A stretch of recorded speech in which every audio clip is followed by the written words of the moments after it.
So here is my composition.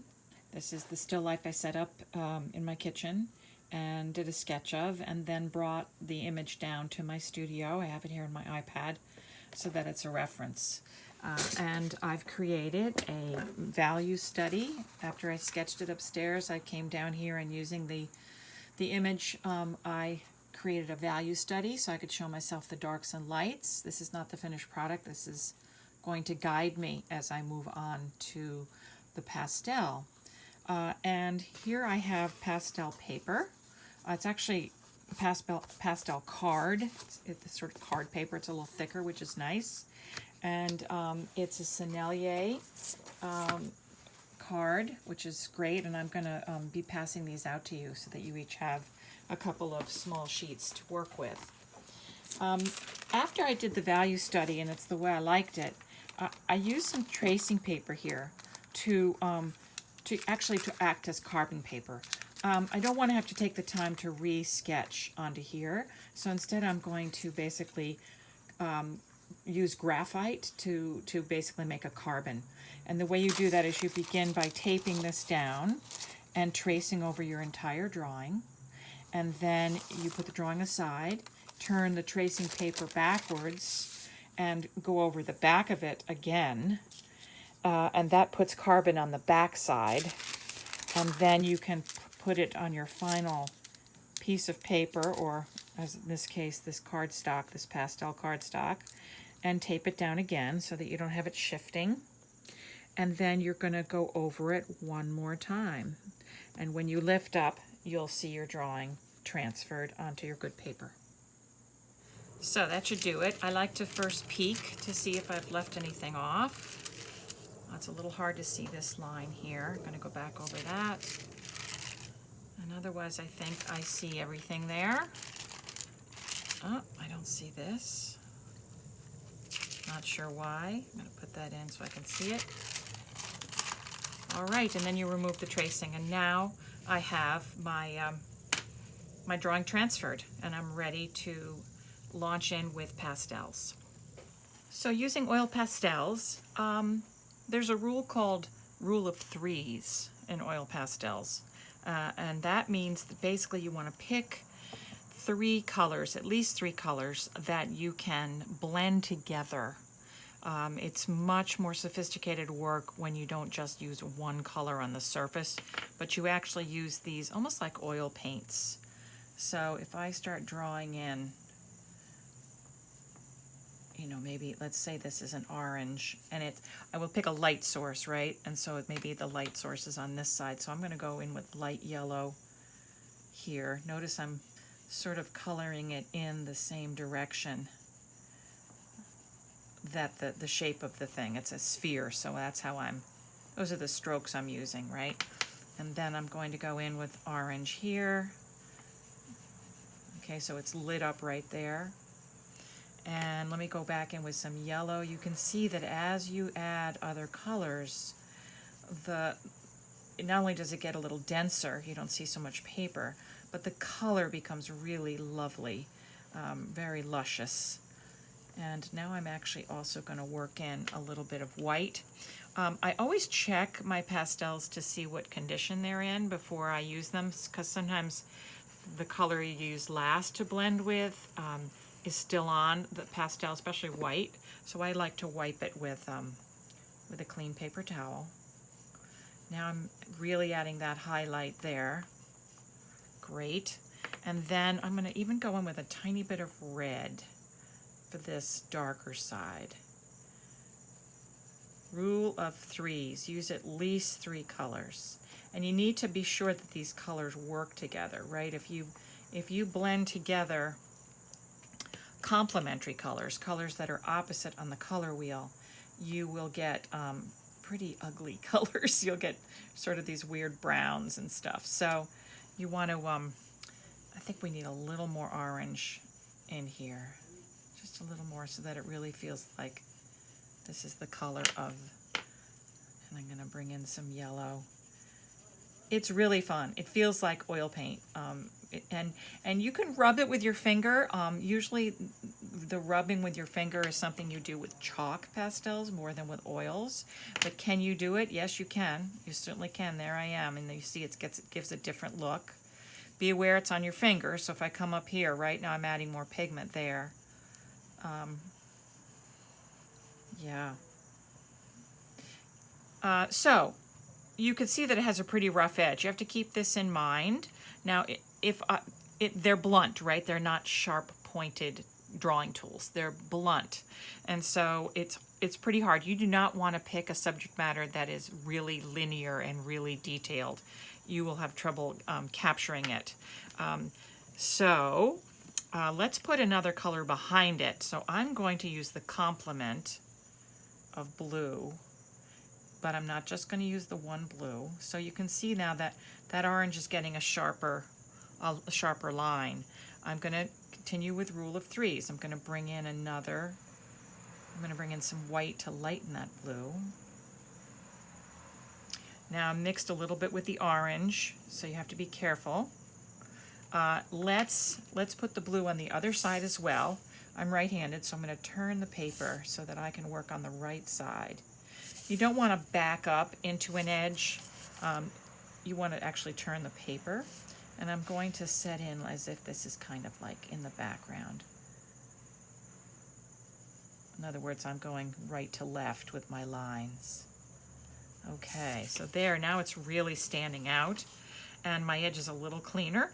And so now I'm going to go in with an even darker blue and add that to this darker side, right? There's less light over here, so I'm going to blend that in. And you have to be aware of how much pigment you're filling up the tooth of the paper. The tooth of the paper is the texture. And then if I want to feel like there is a shadow here, you're going to use the complement. You're going to mix the orange into, remember I told you you'd get sort of an ugly brownish gray? Well, you can see there it is. Now that's very deliberate.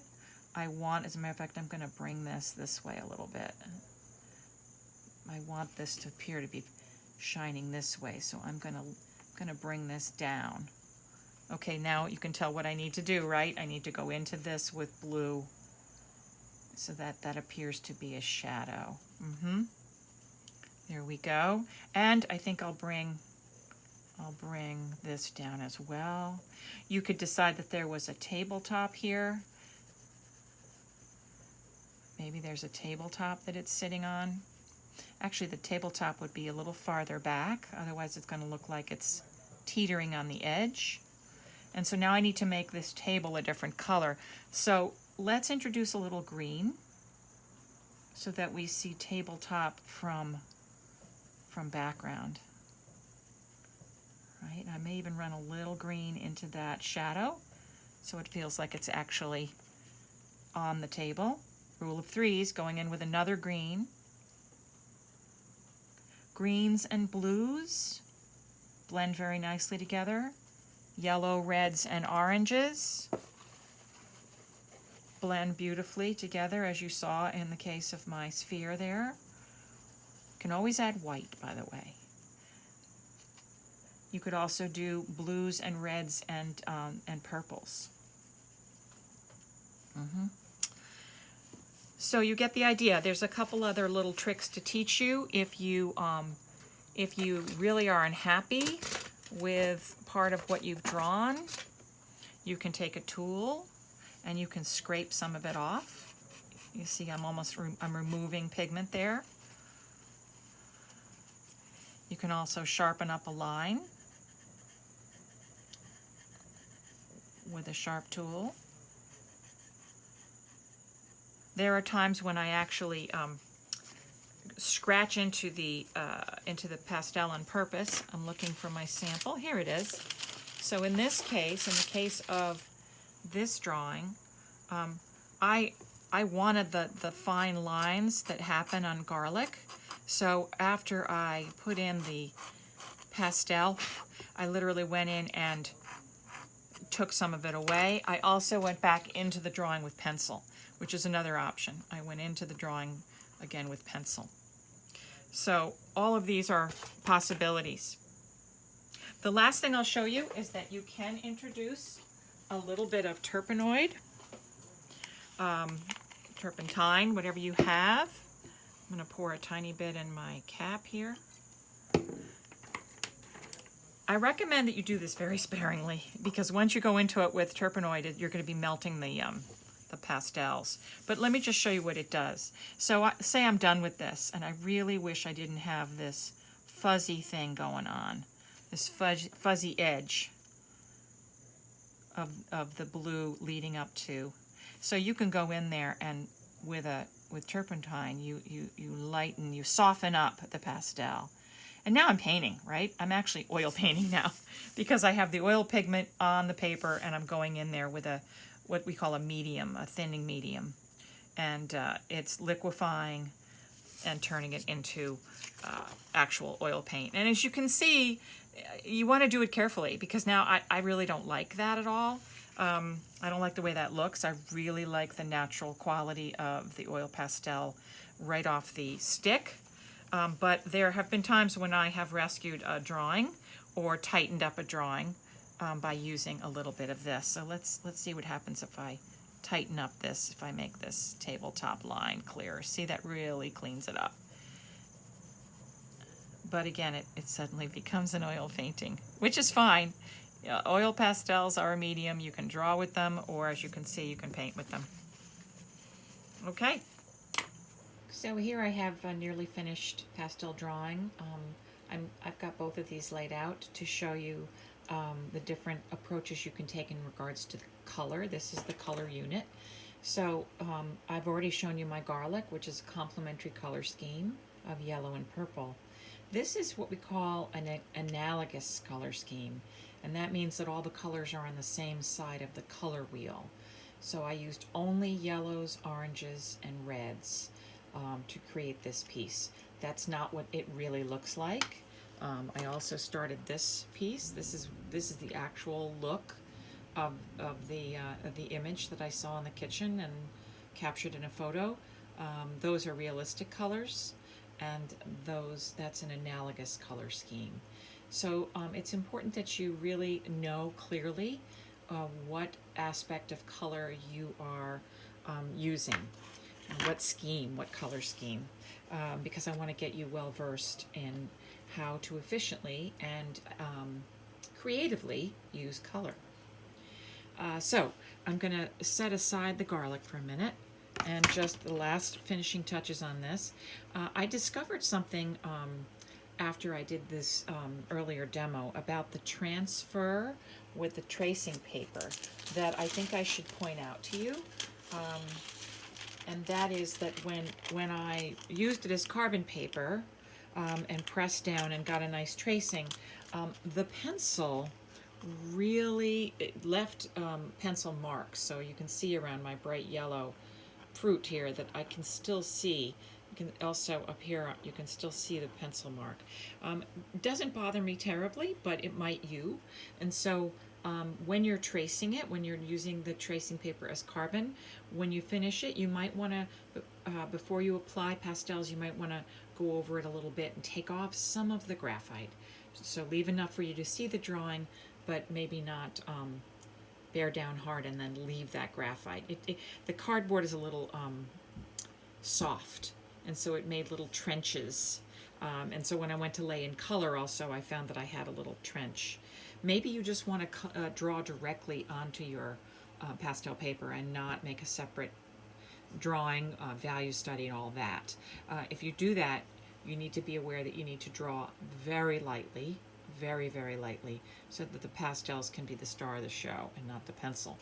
And then finally, I just want to show you, I'm going to zoom in here a little bit, that you can use any kind of a sharp tool, the end of a paintbrush. I have a little fettling knife here, or this is actually this is like a scratch board tool for etching.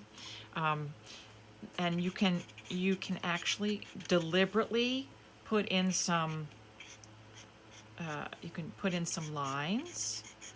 You can outline things. You can draw with this, right? So you can see I'm taking some pigment off there. So if you really want a certain look, and you could also, like I'm cleaning up this edge like I showed you before.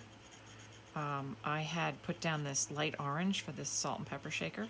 And then when I went and put the dark background over it, I went over my salt and pepper shaker a little bit. And so now I can go back and clean that up. Scraping away some of the pastel, the oil pastel. And the finishing touches are you want really a lot of value changes. You can see there's a change from dark to light over here. But I do want to have a nice bright reflection. Looking for a white pastel. Here we go. I want to highlight on this apple. So one of the last things I do is I add a highlight there. And there's a little tiny stem. And I'm going to veer away from my, let's see what color is that. Veer away from my analogous colors just to put in a little stem. And that adds a pop, right? A pop of light, a little bit of dark. And I think that makes a nice difference. The chair is looking sort of wood-like. In the picture, it was a little faded. It wasn't in crisp focus. And so I like the fact that it's a little gestural and a little drawn in. So that's it. Thank you for watching, going throughout the entire video. And enjoy working with oil pastels.